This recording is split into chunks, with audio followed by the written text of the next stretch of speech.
Bayangkan, kamu tersesat di tengah hutan, sendirian. Kaki gemetar, napas tersengal, tapi kamu terus berlari. Dan di belakang, suara langkah-langkah lain ikut mengejar. Kamu menoleh, dan yang dilihat adalah puluhan pasang mata kosong menatapmu tanpa ekspresi. Ini bukan sekedar cerita fiksi. Kisah ini terinspirasi dari mitos nyata yang dipercaya oleh para pendaki gunung di Indonesia. Tapi sebelum kita mulai, pastikan kalian sudah subscribe dan nyalakan lonceng notifikasinya. Dan kita mulai ceritanya.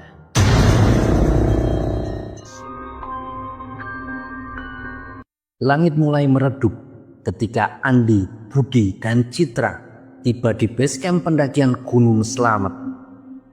Angin sore berembus pelan, membawa hawa dingin yang menusuk kulit.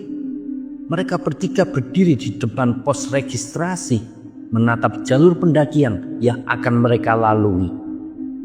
3 orang saja, tanya seorang pria tua yang duduk di warung kecil dekat pos. Tatapannya tajam memperhatikan 3 anak muda tersebut.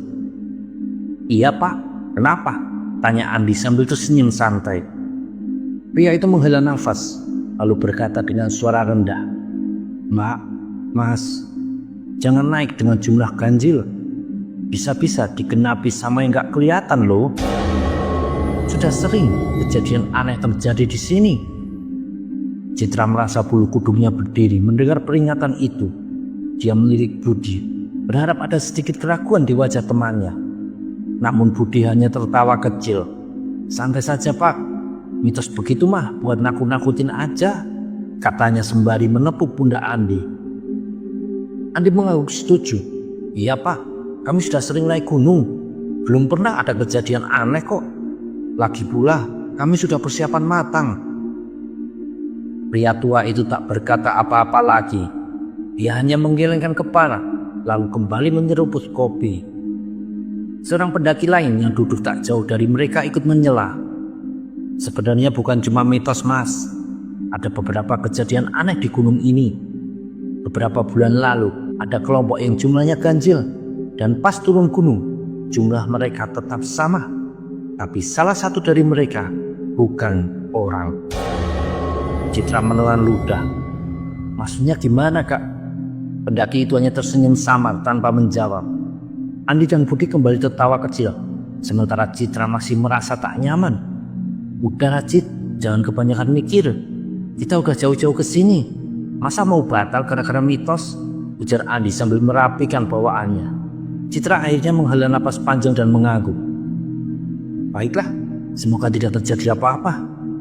Dengan langkah mantap mereka pun memulai pendakian, tak menyadari bahwa seseorang atau sesuatu mungkin saja sudah bergabung dengan mereka di tengah perjalanan. Kabut mulai turun perlahan saat mereka mencapai pos pertama. Langit yang tadinya hanya mendung kini mulai gelap, seakan malam datang lebih cepat dari biasanya. Udara semakin dingin dan suara-suara alam terdengar lebih sunyi dari yang seharusnya. "Kok rasanya beda ya?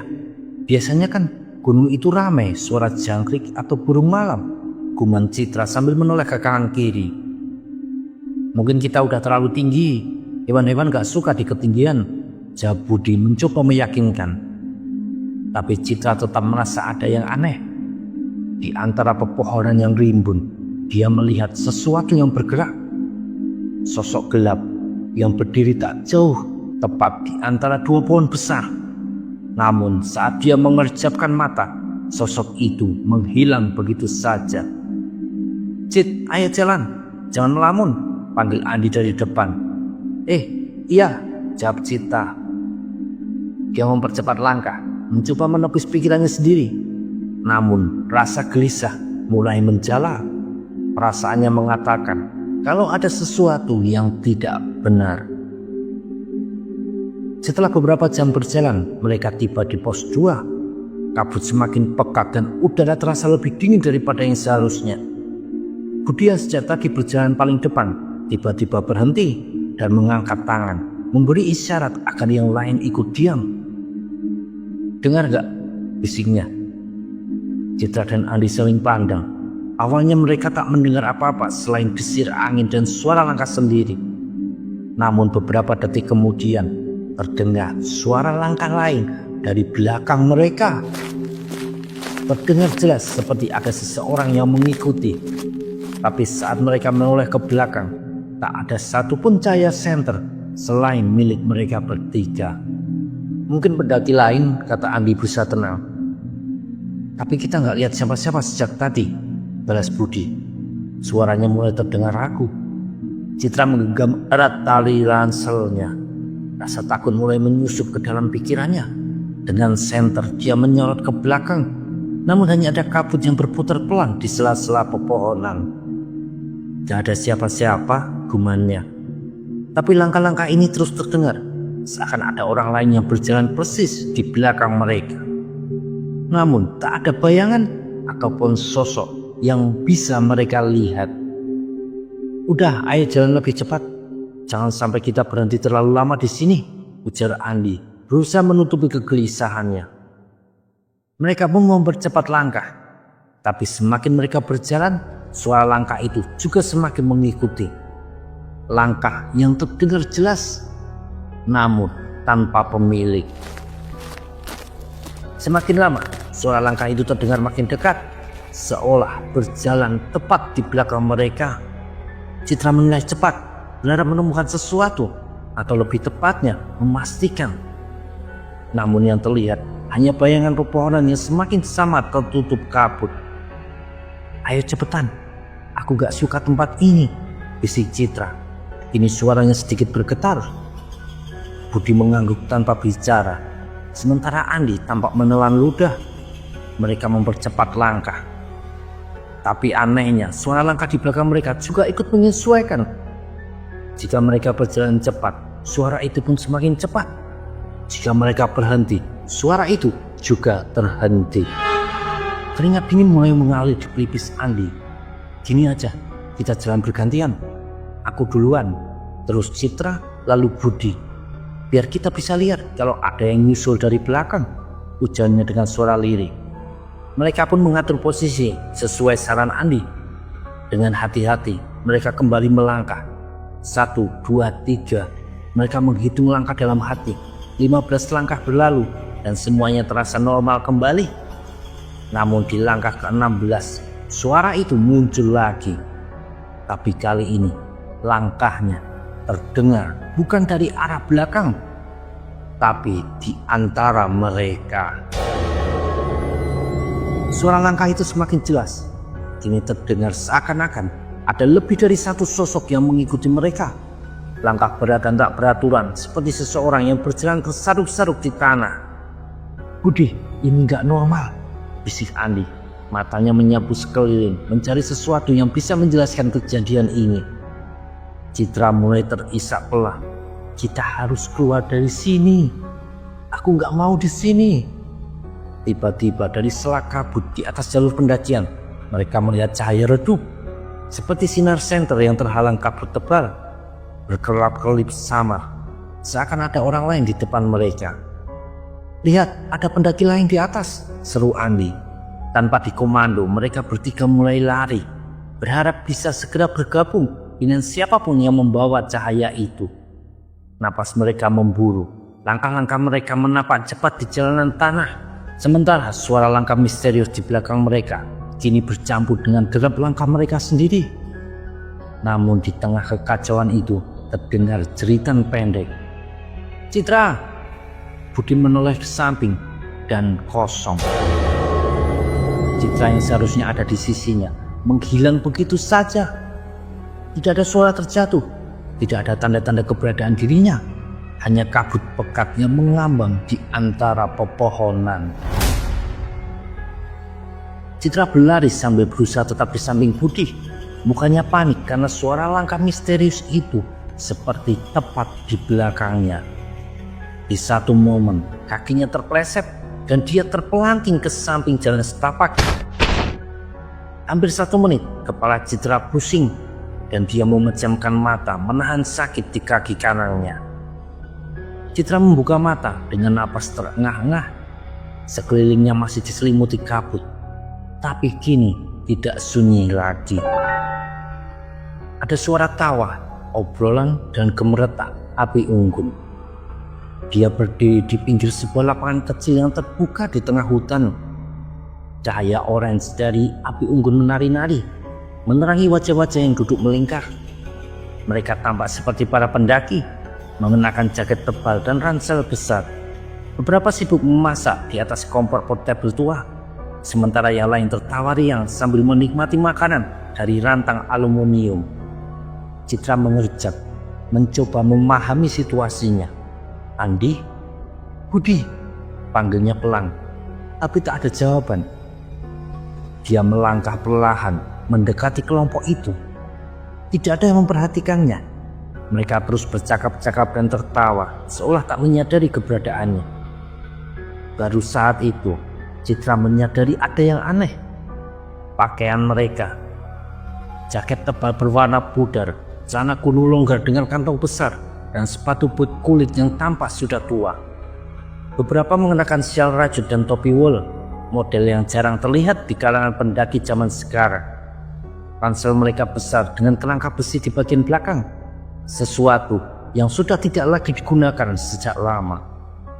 Jantung Citra berdebar. "Permisi," suaranya lirih, nyaris tak terdengar. Anehnya, begitu dia berbicara, seluruh keramaian itu seakan membeku. Tawa berhenti, suara obrolan lenyap. Semua orang diam. Tubuh mereka masih dalam posisi semula, namun wajah mereka tak bergerak sedikit pun. Citra menelan ludah. Perlahan, satu persatu dari mereka menoleh ke arahnya. Gerakan mereka kaku, tidak alami. Dan saat mereka bertemu dengan mata Citra, bulu kuduknya meremang. Mata mereka kosong, hitam pekat, tanpa kilatan kehidupan di dalamnya.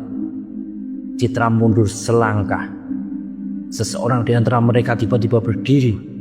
Seorang pria dengan wajah pucat, mengenakan jaket gunung yang lusuh. Bibirnya bergerak perlahan, menggumamkan sesuatu yang nyaris tak terdengar. "Kau tersesat."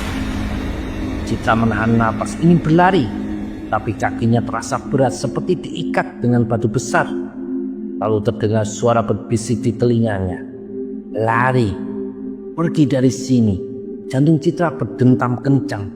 Suara bisikan itu begitu dekat, napasnya terasa di telinga. Namun saat dia menoleh, tidak ada siapa-siapa di belakangnya. Sekeliling Citra berubah. Api unggun yang tadi menerangi lapangan mulai meredup, berubah menjadi bara merah yang berpendar lemah.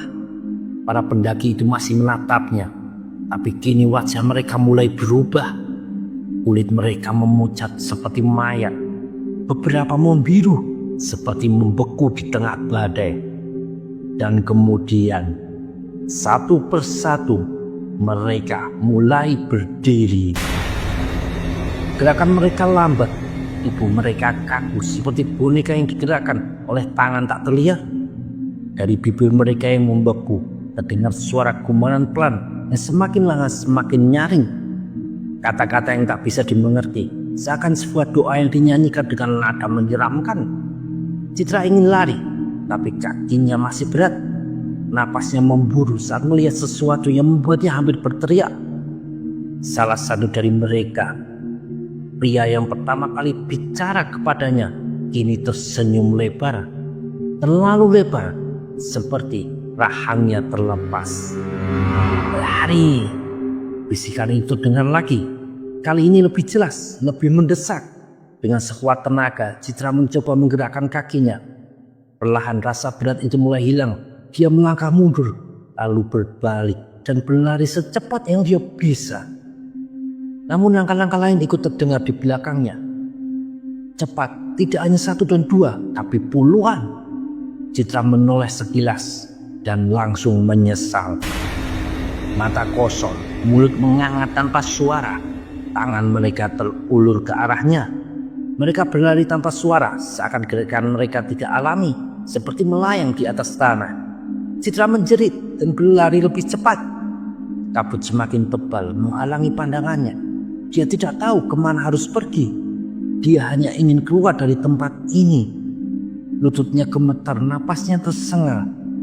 Di kejauhan dia melihat cahaya kecil berkelap-kelip seperti senter. Dia mengarah ke sana, berharap itu adalah Andi dan Budi. Langkahnya semakin cepat, tapi sebelum bisa mencapai cahaya itu, sesuatu mencengkram pergelangan tangannya. Dingin, kuat. Citra berteriak. Ibunya meronta sekuat tenaga, mencoba melepaskan diri dari cengkraman itu. "Tenang, jangan bergerak." Suara berat itu menggema di telinganya. Tiba-tiba kabut yang menyelimuti sekeliling mulai menipis. Cahaya senter menyorot ke wajahnya, membuat Citra menutup mata karena silau. Napasnya masih tersengal, tubuhnya gemetar. Tapi kini dia bisa melihat dengan jelas. Seorang pria berseragam orange dengan logo SAR di lengannya sedang mencengkram tangan Citra dengan erat, menariknya mundur. Beberapa meter di depan, tanah berakhir begitu saja. Sebuah tebing curam menganga di bawah sana. Citra terdiam, tubuhnya lemas seketika. Dia hampir saja melangkah ke dalam jurang. "Itu di sana," terdengar suara lain di belakang. Citra menoleh, matanya membelalak saat melihat Budi dan Ari berlari mendekat bersama beberapa anggota tim SAR lainnya. "Andi, Budi," suaranya serak, nyaris tak percaya. Andi langsung berlutut di sampingnya, wajahnya penuh kelegaan sekaligus ketakutan. "Gila, Cit, kamu sudah hilang 3 hari. Kami cari kemana-mana." 3 hari? Citra mengulang dengan suara nyaris berbisik. Pikirannya kalut. Baginya, semua yang terjadi tadi hanya berlangsung dalam hitungan jam. Budi menatapnya dengan mata merah. Jelas dia kurang tidur. "Kami nyari semalaman sampai pagi. Sorry, kami sempat turun dulu buat lapor ke tim SAR. Kami bingung, Cik." Budi menelan ludah, tak sanggup melanjutkan. Citra memeluk tubuhnya sendiri. Dingin menjalar dari dalam, mengingat semuanya. Lapangan kecil, para pendaki dengan perlengkapan usang, tatapan kosong. Kejar-kejaran mengerikan. Tapi sekarang, yang ada di sekitarnya hanyalah pepohonan dan kabut tipis yang berhembus pelan. Tidak ada api unggun, tidak ada jejak tenda atau orang-orang itu. Hanya tanah, pohon, dan jurang yang hampir menelannya. Apakah semua itu hanya ilusi? Atau Citra benar-benar tersesat di tempat yang tidak seharusnya? Satu hal yang pasti, dia tidak akan pernah melupakan ini seumur hidup. Pertanyaannya, kemana dia selama 3 hari? Mitos jumlah ganjil bukan sekedar cerita yang dibuat-buat. Banyak pendaki yang mengalami kejadian serupa, menghilang tanpa jejak, tersesat di tempat yang seharusnya tidak ada, dan kembali dengan ingatan yang tidak bisa dijelaskan. Ingat, saat kamu berada di alam liar, bukan hanya makhluk hidup yang mengawasi. Punya pengalaman serupa? Atau pernah mendengar kisah lain tentang pendaki yang hilang? Ceritakan di kolom komentar. Jangan lupa like, share, dan subscribe-nya untuk cerita-cerita horor lainnya. Sampai jumpa di video selanjutnya, kalau masih berani.